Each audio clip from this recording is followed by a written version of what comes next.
सामान्य अध्ययन PYQ IS 2018 Hindi पाठ 33। पहला प्रश्न। एक संथाल विद्रोह के शांत हो जाने के बाद औपनिवेशिक शासन द्वारा कौन सा से उपाय किए गए। एक संथाल परगना नामक राज्य क्षेत्रों का सृजन किया गया। 2. किसी संथाल का गैर संथाल को भूमि अंतरण करना गैर कानूनी हो गया। नीचे दिए गए कूट का प्रयोग कर सही उत्तर चुनिए। ए. केवल एक। बी. केवल दो। सी. एक और दो दोनों। डी. न तो एक नहीं दो। इस प्रश्न का उत्तर है सी। अगला प्रश्न। 2. आर्थिक तौर पर 19वीं शताब्दी में भारत पर अंग्रेजी शासन का एक परिणाम था। ए. भारतीय हस्तशिल्पों के निर्यात में वृद्धि। बी. भारतीयों के स्वामित्व वाले कारखानों की संख्या में वृद्धि।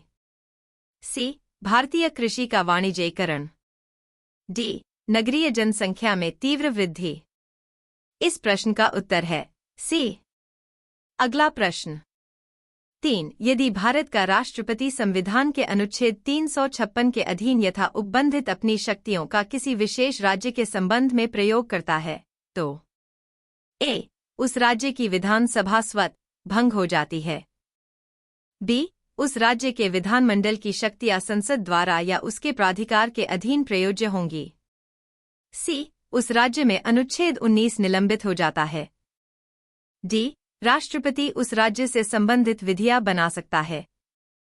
इस प्रश्न का उत्तर है बी। अगला प्रश्न। 4. निम्नलिखित युग्मों पर विचार कीजिए। शिल्प किस राज्य की परंपरा।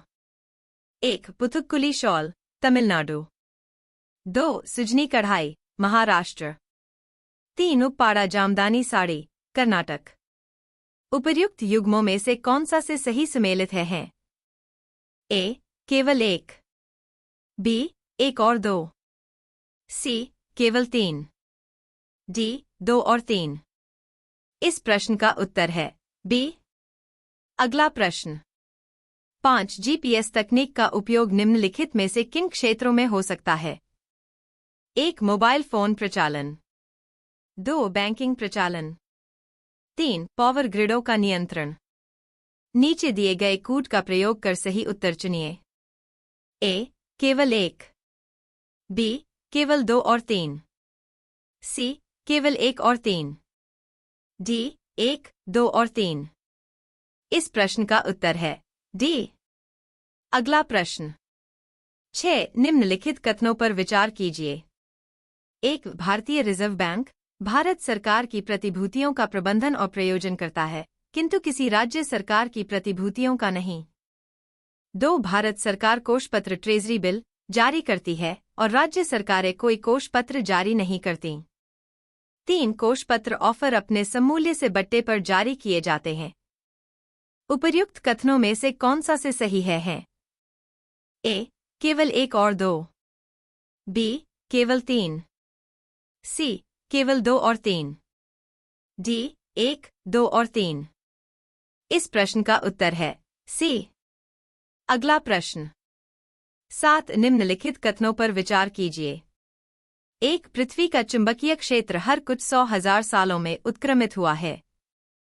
2. पृथ्वी जब 4,000 मिलियन वर्षों से भी अधिक पहले बनी तो ऑक्सीजन 54% थी और कार्बन डाइऑक्साइड नहीं थी।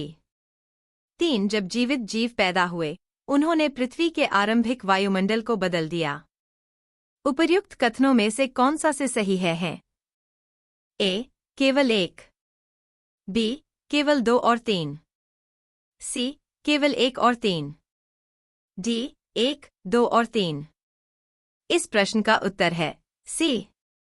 अगला प्रश्न। 8. वानाक्राई पेट्या और इटर्नल ब्लू पद जो हाल ही में समाचारों में उल्लिखित थे निम्नलिखित में से किसके साथ संबंधित हैं। ए. एक्सोप्लैनेट्स। बी. प्रच्छन्न मुद्रा क्रिप्टोकरेंसी। सी. साइबर आक्रमण। डी. लघु उपग्रह। इस प्रश्न का उत्तर है सी।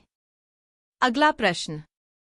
9. भारतीय कृषि में परिस्थितियों के संदर्भ में संरक्षण कृषि की संकल्पना का महत्व बढ़ जाता है। निम्नलिखित में से कौन कौन से संरक्षण कृषि के अंतर्गत आते हैं? 1. एक धान्य कृषि पद्धतियों का परिहार। 2. न्यूनतम जोत को अपनाना। 3. बागानी फसलों की खेती का परिहार। 4. मृदा धरातल को ढकने के लिए फसल अवशिष्ट का उपयोग। 5. स्थानिक एवं कालिक फसल अनुक्रमण फसल आवर्तनों को अपनाना। नीचे दिए गए कूट का प्रयोग कर सही उत्तर चुनिए। A. 1, 3 और 4। B. 2, 3, 4 और 5। C. 2, 4 और 5। D. 1, 2, 3 और 5। इस प्रश्न का उत्तर है C।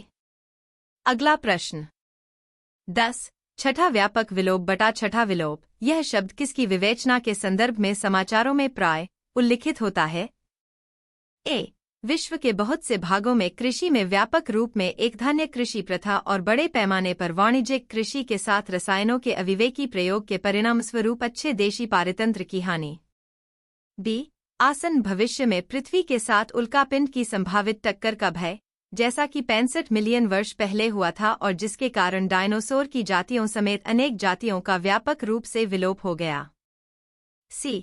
विश्व के अनेक भागों में आनुवंशिकत रूपांतरित फसलों की व्यापक रूप में खेती और विश्व के दूसरे भागों में उनकी खेती को बढ़ावा देना, जिसके कारण अच्छे देशी फसली पादपों का विलोप हो सकता है और खाद्य जैव विविधता की हानि हो सकती है। D. मानव द्वारा प्राकृतिक संसाधनों का अतिशोषण दुरुपयोग, प्राकृतिक आवासों का संविभाजन नाश, पारितंत्र का विनाश, प्रदूषण और वैश्विक जलवायु परिवर्तन है। इस प्रश्न का उत्तर है D।